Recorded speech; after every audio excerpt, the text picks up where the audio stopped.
আসসালামু আলাইকুম। শাপলা SMA lifestyle blog চ্যানেলে আপনাদের সবাইকে স্বাগতম।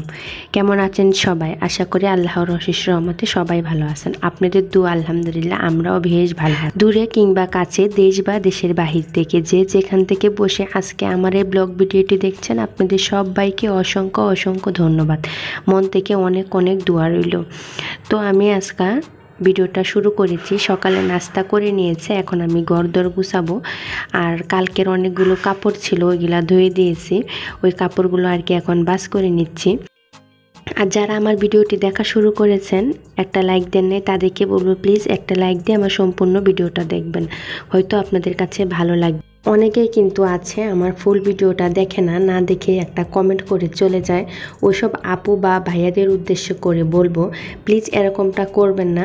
যদি আমার ভিডিওটা না ভালো লাগে তো না দেখবেন, না ক্লিক করবেন, কিন্তু ক্লিক করে আবার একটা কমেন্ট করে চলে যাবেন, এটা কিন্তু একদমই ভালো না আর ঠিক কাজ নয়। তো প্লিজ এরকমটা করবেন না। অন্যকে ঠকালে কিন্তু নিজের একদিন ঠকতে হবে, এটা কিন্তু মাথায় রাখতে হবে আমাদের সবার। তো অনেকেই আছে, সব আপু ভাইয়াদের কথা আমি বলছি না, অনেক অনেক আপু ভাইয়ারা আছে এরকম যে ভিডিও দেখে, আবার অনেক অনেক আপু ভাইয়ারা আছে ভিডিও না দেখে ভিডিওতে ক্লিক করে, আবার কিছু সেকেন্ডে বা 1 মিনিট দেখে একটা কমেন্ট করে চলে যায়। তো এটাতে কিন্তু ওয়াচ টাইম আমাদের হচ্ছে না, আরও ক্ষতি হচ্ছে। তো প্লিজ এরকমটা করবেন না। যদি না ভালো লাগে ভিডিওটা না দেখবেন, কিন্তু সমস্যা নেই, ক্লিক করে আবার চলে যাবেন না, এটা কিন্তু একদমই ঠিক কাজ নয়। তো আমি ঘরদোর গুছিয়ে নিয়েছি, এখন আমি দুপুরে রান্নার জন্য চলে এসেছি। আর আমি এখন রান্না করব আলু দিয়ে পাঙ্গাস মাছের একটা ঝোল করব আর কি। আমি কিন্তু যার ভিডিও দেখি, ফুল ভিডিও দেখি, আর আমার হাতে যদি সময় না থাকে তো আমি ভিডিওতে ক্লিক করি না, আবার ফুল ভিডিও না দেখেও আমি চলে আসি না। আমি কিন্তু ফুল ভিডিও দেখি আর আমি সময় নিয়ে ভিডিও দেখি। আর সুন্দর একটা কমেন্টও না করতে পারলেও ছোট্ট একটা কমেন্ট করে কিন্তু আসি, আর আমি টাইমটা দিয়ে আসি।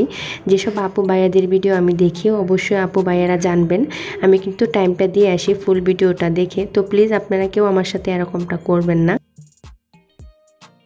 এই জায়গায় আমি পাঙ্গাস মাছ নিয়ে নিয়েছি আর পেঁয়াজও কেটে নিয়েছি, ওটা তো আপনারা দেখেছেন। আর এখন আমি পাঙ্গাস মাছ আলু দিয়ে আর কি একটা ঝোল করবো, যার কারণে আমি পাঙ্গাস মাছগুলো ভালোভাবে ধুয়ে লবণ, হলুদ আর মরিচের গুঁড়া দিয়ে ভেজে নেব। ভেজে নিলে কিন্তু খেতে অনেক ভালো লাগে।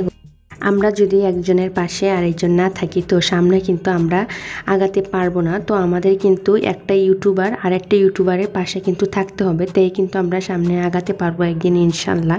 সবার মনের আশাগুলো পূর্ণ করতে পারবো। তো প্লিজ সবাইকে সবাই সাপোর্ট করবেন, এটাই আর কি আমার সবার কাছে অনুরোধ। শুধু আমার কথা বলছি না, আমি সবার কথা বলছি। সবাইকে সবাই সাপোর্ট করলেই কিন্তু আমরা সামনে আগাতে পারবো। আর আমি এই জায়গায় পেঁয়াজ দিয়ে দিছি আর অল্প একটু জিরা দিয়ে দিছি, আস্তা জিরা দিয়ে এখন আমি মাছটা আর কি বসিয়ে দেবো। এটা লাল লাল করে আর কি ভেজে নিব। আর আমি আজকে অনেকগুলো কথা বলে ফেলেছি ছোটো মুখে, তো প্লিজ আপনারা কেউ কিছু মনে করবেন না। যদি আমার কথাতে কেউ কষ্ট পেয়ে থাকেন, ভুল ত্রুটি হয়ে থাকে আমার কথাতে, তো প্লিজ ক্ষমা শূন্য দৃষ্টিতে দেখবেন। আমি কিন্তু কেউ মনে কষ্ট দেওয়ার জন্য এই ধরনের কথা বলে নাই, জাস্ট আমার মনে কষ্ট তাই আপনাদের সাথে শেয়ার করলাম। তো প্লিজ আপনারা কেউ কষ্ট পাবেন না। তারপর আমি রান্নাটা বসিয়ে দিচ্ছি। এই জায়গায় আদা রসুন বাটা দিয়ে দিছি আর অল্প একটু পানি দিয়ে দিছি, দিয়ে এখন আমি মশলা দিয়ে দিব। মশলাটা দিয়ে আর কি কষিয়ে নিব। আর আমাদের এগুলা রান্না কিন্তু প্রতিদিনেরই রান্না, তো ব্লগ ভিডিও যার কারণে শেয়ার করা। তো আশা করি আপনাদের কাছে বোরিং লাগবে না, ভালোই লাগবে। আর যারা না পারেন নতুন, তাদের জন্য অনেক উপকারে আসবে। আর আমি এই জায়গায় এখন মশলা দিয়ে দিচ্ছি, লবণ, হলুদের গুঁড়া, মরিচের গুঁড়া, ধনিয়ার গুঁড়া দিয়ে এখন এগুলো আমি খুব ভালোভাবে কষিয়ে নেব।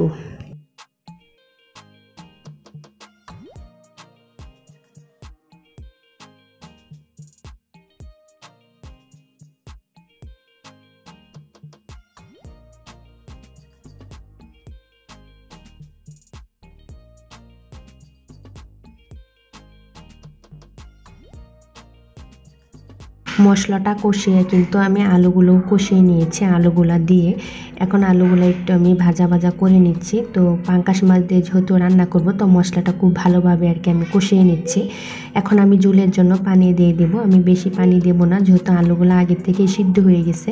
তো আমি কিছুটা পরিমাণ পানি দিয়ে দিলাম, দিয়ে এখন আমি মাছটা আর কি রান্না করে নেব। পানিটা যখন বলক চলে আসবে তখন আর কি আমি মাছগুলো দিয়ে দিছি। দিয়ে কিন্তু এখন আমি একটু নাড়াচাড়া করে নিচ্ছি। আলুটাও কিন্তু সিদ্ধ হয়ে গেছে, একটু ঝোল ঝোল থাকা অবস্থায় আমি আর কি নামিয়ে নিয়েছি জিরার গুঁড়া দিয়ে। এখন কিন্তু আমার তরকারিটা হয়ে গেছে, আমি এখন তরকারিটা বেড়ে নিয়েছি। খেতে কিন্তু অসাধারণ হয়েছে। আমি কিন্তু এমনিতেই পাঙ্গাস মাছ খাই না, কিন্তু আমার কাছে অনেক ভালো লেগেছে, অনেক সুন্দর হয়েছে মাশাআল্লাহ, কালারটাও কিন্তু দারুণ হয়েছে। তো সারাদিন আমি আর কোনো ভিডিও করি নাই, একবারে বিকালবেলা আমার এই যে মানি প্ল্যান্টের যে গাছটা আছে এই গাছটা জানি না কেন বাড়ছে না, আর পাতাগুলো কীরকম কুঁচকে যাচ্ছে, যার কারণে কিন্তু আমি এই মাটিটা আর কি চেঞ্জ করে দেব। এই মাটিটা একদম শক্ত হয়ে থাকে, সারল না মাটিটা, আর শুকিয়ে থাকে, পানি দিলেও জানি ভিজে না, এরকম একটা অবস্থা।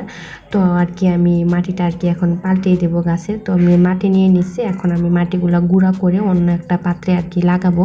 তো আমার ছেলের জন্য গাছ ঠিক রাখতে পারি না, আমার ছেলে গাছের ঠিক রাখতে দেয় না, ও ধরে পাতাগুলো ছিঁড়ে ফেলে, কি একটা অবস্থা করে। তো ছাদে দিয়েছিলাম, তো ছাদে পুড়ে গিয়েছে পাতাগুলো। তো আমার গাছের অনেক ইচ্ছা, তো ছেলের জন্য আর কি হয়ে ওঠে না। আর এখন আমি একটা পাত্রে মাটি কিন্তু নিয়ে নিছি। আর যখন আপনাদের গাছের এরকম মাটি এরকম হয়ে যাবে, তো বুঝতে হবে ওই মাটিটা কিন্তু সার হলো না। আর দেখেন যে এই মাটিটা আমার কিরকম শুকনা শুকনা, একদমই আর কি উঠানো যাচ্ছে না, পানি দিলেও কিন্তু ভিজা ভিজা হয় না, শুকিয়ে যায়। আর আমি এই পাত্রে যে মাটিটা নিয়েছি এটা কিরকম ভিজা ভিজা, দেখেই কিন্তু বোঝা যাচ্ছে এই মাটিটা অনেক ভালো। আর আমি এখন এই পাত্রে আর কি লাগিয়ে দিব, আর আমি এখন লাগিয়ে দিচ্ছি উঠিয়ে। আমি জানি না এতক্ষণ পর্যন্ত ধৈর্য ধরে কারা আমার ভিডিওটি দেখছেন। যদি এই পর্যন্তই দেখে থাকেন, যদি একটা লাইক দিতে ভুলে যেয়ে থাকেন, তো প্লিজ একটা লাইক দিয়ে দিবেন। লাইক দিয়ে আমার চ্যানেলটা সাবস্ক্রাইব করে আমার পাশেই থেকে যাবেন। আর অলরেডি যারা এইসব কাজগুলো করে ফেলেছেন আপনাদের সবাইকে অসংখ্য অসংখ্য ধন্যবাদ, মন থেকে অনেক অনেক দোয়া ও ভালোবাসা রইল। যারা এখনও সাবস্ক্রাইব করে নাই, আশা করি আমার ভিডিওটি দেখতে দেখতে হয়তো ভালো লেগে যাবে আর সাবস্ক্রাইব করে নেবে। আর আমার ভিডিওটি কেমন লেগেছে আপনাদের কাছে কমেন্টের মাধ্যমে জানাতে ভুলবেন না, ভালো লাগা মন্দ লাগা দুটোটাই জানাতে পারবেন। আজকের ভিডিওটা আর বেশি লম্বা করব না, এখানেই শেষ করব। সবাই ভালো থাকবেন, সুস্থ থাকবেন, আমাদের জন্য দোয়া করবেন। আল্লাহ হাফেজ, আসসালামু আলাইকুম।